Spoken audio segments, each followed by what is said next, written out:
The sun beat down over the dry plains of Willow Creek, a speck of a town nestled between two fading highways. Out here, time didn't rush, days drifted slowly, marked by the creak of barn doors and the distant whinny of horses. Life was simple, rugged, and often lonely, especially for a man like Jack Callahan, a 54-year-old rancher known more for his silence than his smile. Jack's ranch, Whispering Pines, sat on 300 acres of golden brown land just outside town.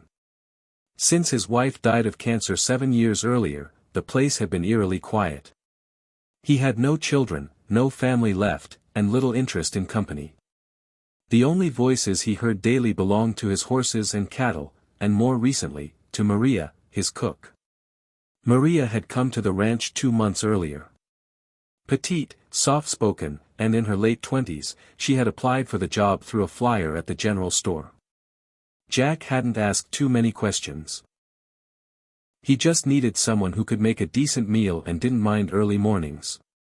From the start, Maria had worked hard, always on time, meals hot and tasty, the kitchen spotless.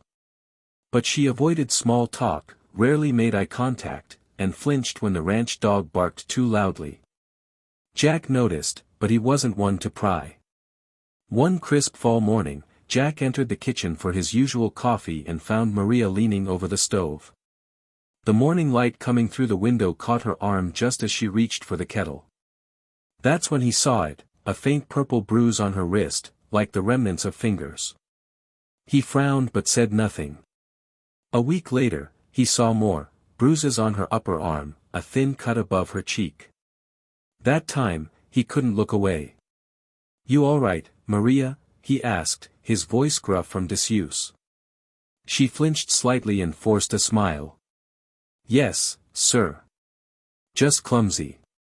Jack nodded, though something in his gut twisted.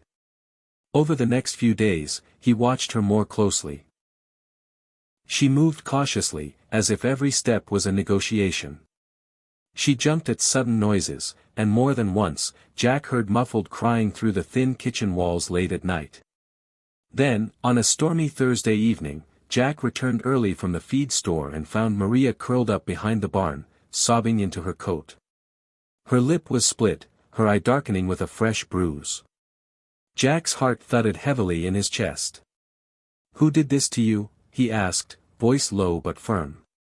Maria looked up, panic in her eyes. "Please don't ask. I can't talk about it.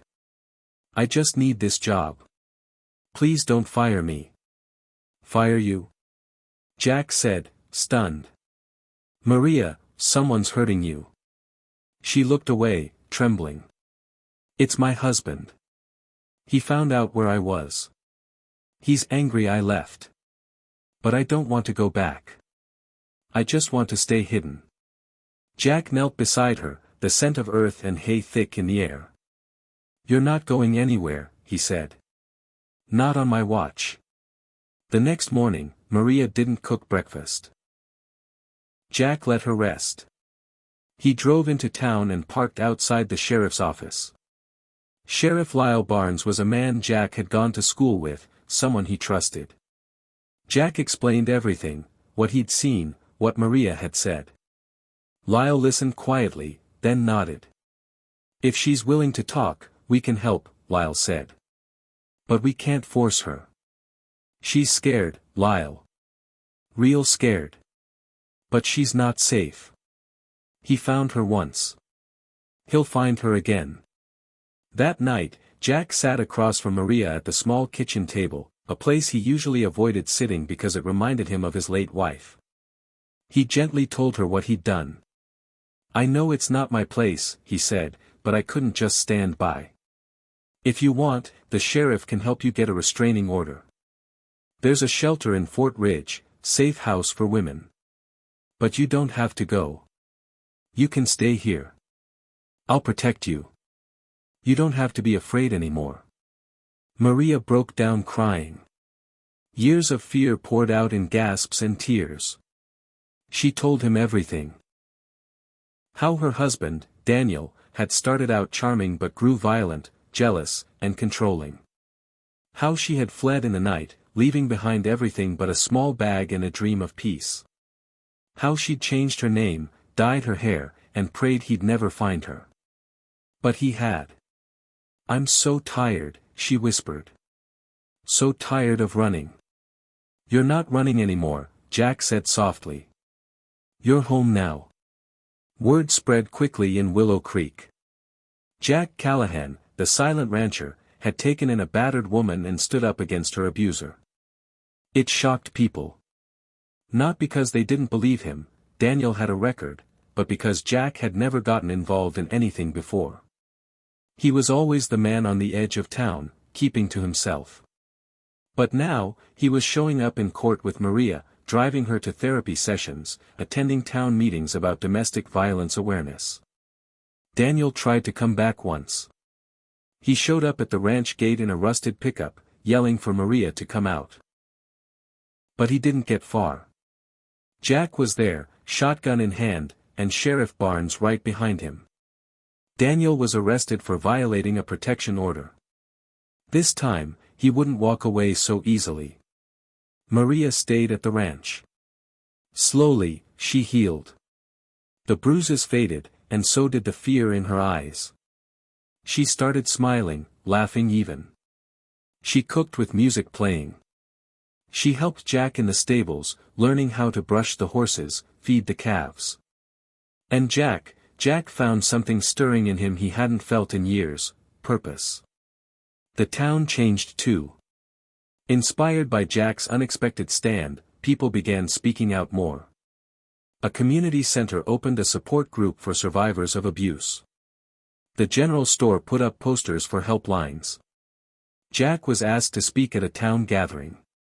At first, he resisted. He wasn't a speaker. But then he remembered Maria's face that night behind the barn, and he agreed. He stood on the small stage in front of neighbors who'd known him all his life. His voice was quiet but steady. "I ain't no hero," he said.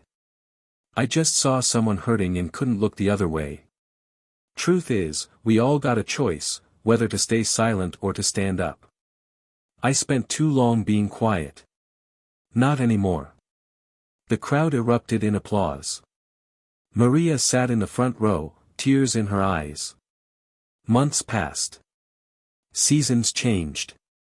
Spring brought wildflowers, and with it, a sense of renewal. Maria decided to start classes at the local community college. She wanted to be a counselor for women like her.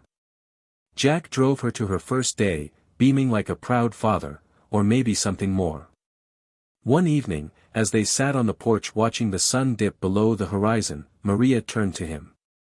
"You saved me," she said softly. Jack shook his head. "No. You saved yourself. I just gave you a place to do it."